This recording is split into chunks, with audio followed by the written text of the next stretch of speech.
Lynae. Yeah. I'd love to hear about your story and about your work at Homeward House.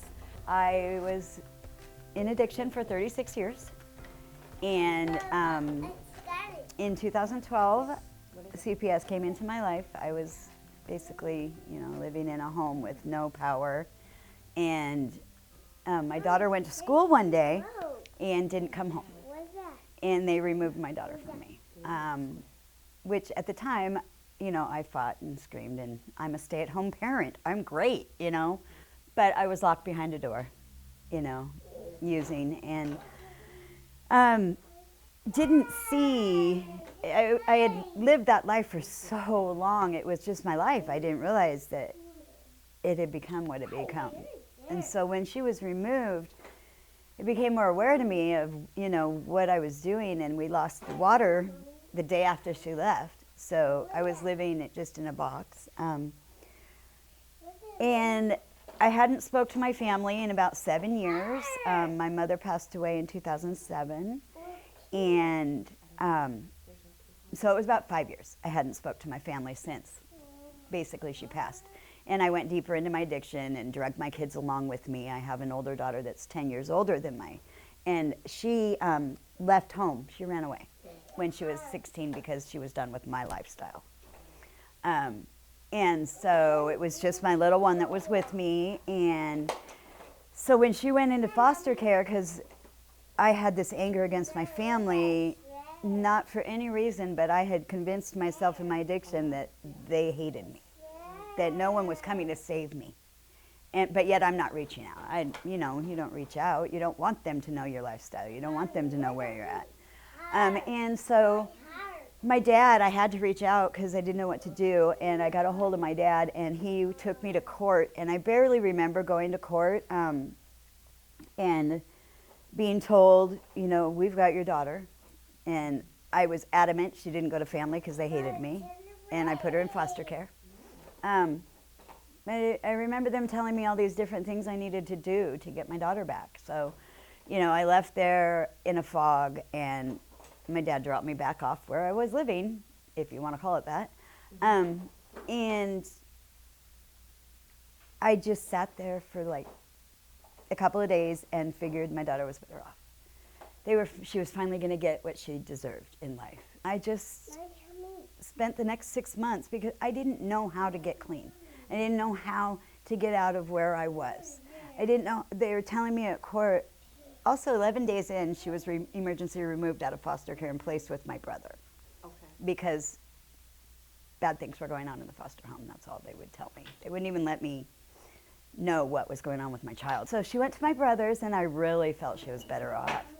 So I spent 6 months trying to take a bus all the way to Kent from Monroe. Mind you, I'm using, so I'm high, and I don't know how to ride the bus system, and I would miss visits. I would get on wrong buses. I'd get stuck in Seattle. I got stranded in Everett one time because I missed the connection to Monroe and left there just until someone realized I was missing and came to find me because I didn't have a phone that worked. I had no power. I had nothing in my home. I had batteries I would try and charge my phone with, but back then they didn't really have, anything. So finally, my social worker kept on me, saying, your daughter wants you, Remind me again how old is your daughter? My daughter was 9 when she was taken. Wow.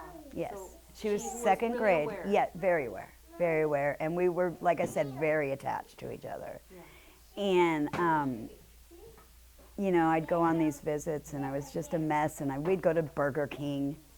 We'd go to the library, wherever I could go to meet with her, CPS office, and it was miserable. It was just miserable, but I didn't know how to fix it. I really didn't. So finally, I decided, on the last chance, they put me in a 6-month inpatient. First time in my life since the age of 11 that I was going to try and get clean. It wasn't what I wanted to do. I didn't want to give up the drugs, but I didn't want to lose my child. So I went in there, and I ended up in the ER because I almost died from withdrawals. And I had also not left my house for 2 years. So I hadn't even been out in sunlight for 2 years. Wow. So I was very unhealthy. And I ended up going into this treatment center and finally seeing the light a little bit.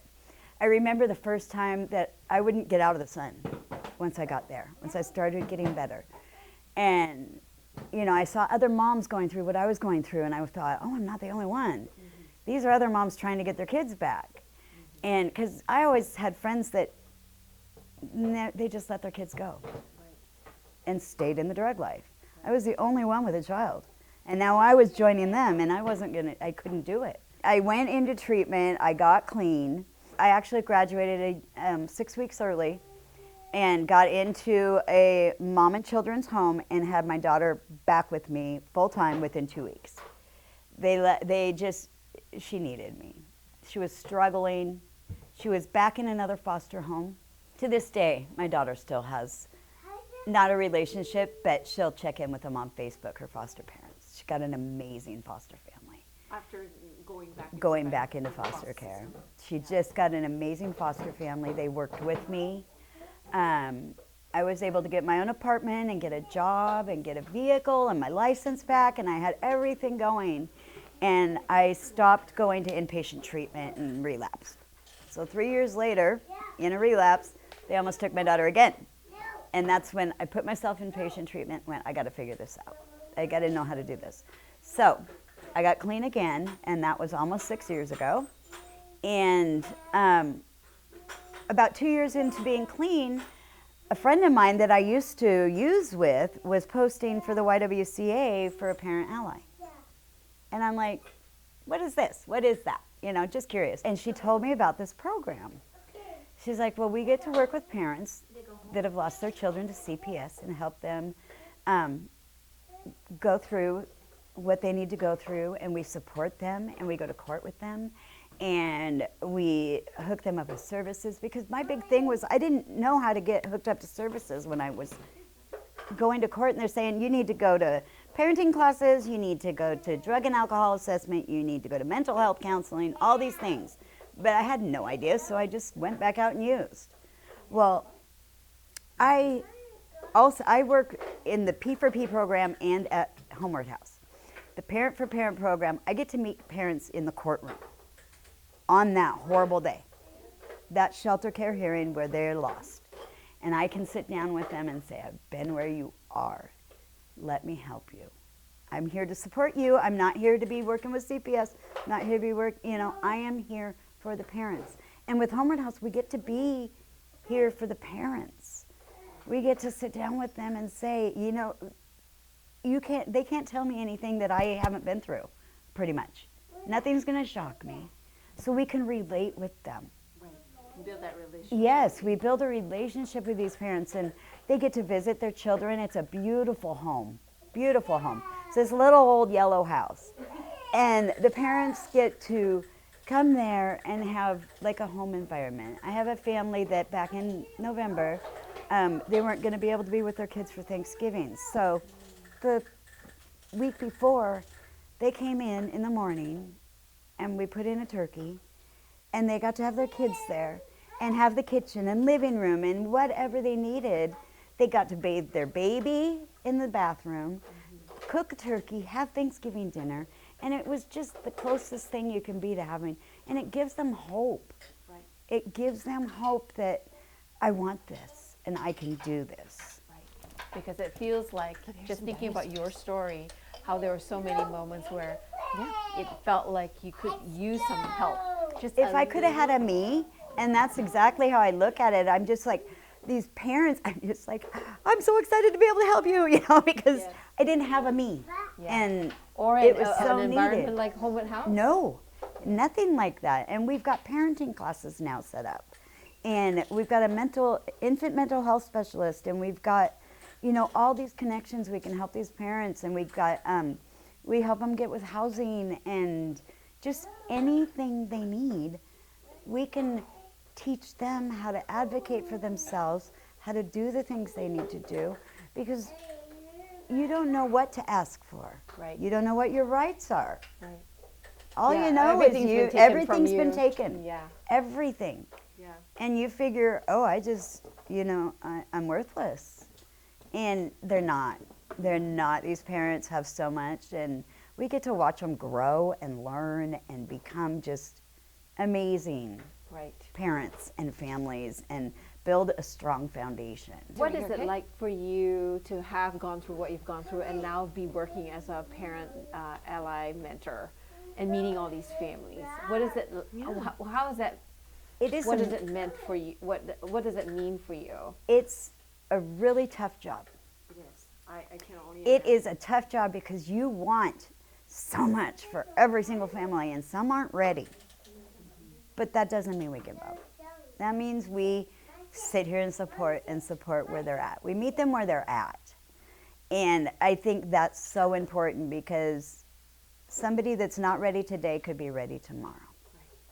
So, they still come for their visits, and we still work with them, and we give them the support, and we can sit and talk to them, and it fills my heart. I mean, it literally is the best job in the world, I swear. For me. I think I have the best job in the world. Okay, right. I'm saying for me it is because I'm an addict. Hold on. Yeah. But I was a drug addict. Right. Just to get a job where it has meaning, and I feel like I'm making a difference, and it's not. I never thought I'd be working at AM PM for the rest of my life. You at the gas you were station. Going to work at a gas station because of my past history. You didn't feel like there was any hope for you. No hope for me. And then I hear about these programs, and I was in. I mean, I was in. I'm like, yes, I want to do this. And I got to tell you, I'm also a member of NA, so Narcotics Anonymous. And we had a birthday meeting last night, and I had a client there that I'd never met in person yet. Oh. But I've been supporting her over the phone. She hasn't quite come in yet. And she was there. And we all started crying. Because she's like, you don't know what you've done for me. And this is a parent that's really struggling. She looks 100% different than she did just a month ago. Because she's getting the support. We've let her know, just because child's placed with dad now, you've still got to work on yourself. You've got to become the person that can be a parent to this child. And so here she is. She's at an NA meeting and randomly shows up at this meeting, and here we are, and we get to meet her face to face, and she's coming in next week. It's not a 9-to-5 job. Right. It really does take your whole heart and your soul. It does. Doesn't it? But it's so worth it. I mean, because you never know in that moment. You hit a door that might open for them, and it might make the difference for one person. Exactly. For you. Yeah. Exactly. And you just seeing that light come on in their eyes, because there's no light. There's no light when you're in addiction, and and mental health problems, and all the different reasons. But we deal mostly with addiction at Homeward House. It's one of the stipulations, and we're really focusing on prevention right now. We're trying to keep these kids from being removed ever at all. And working with them before CPS comes in. So you work with families, or you work with the families to prevent CPS from We're trying, How do you do that? We're trying, we've been reaching out to the departments, and we're trying to come up with different avenues. If you think of anything, let me know. I'm serious. I was speaking with a social worker at the hospital the other day, because they're meeting parents, maybe a mom that's 3 months along in her pregnancy. Right. And struggling with addiction. We can, we can come in and help her and work with her before baby is born. And that way, when baby's born, baby can come home with mom. We can put safety plans in place where we can go to the home and check and do it, a visit. What you do too as a parent. Yes, we go out to people's homes. We, help them with diapers, wipes, little necessities they might need. And we just, literally, we do anything and everything we can.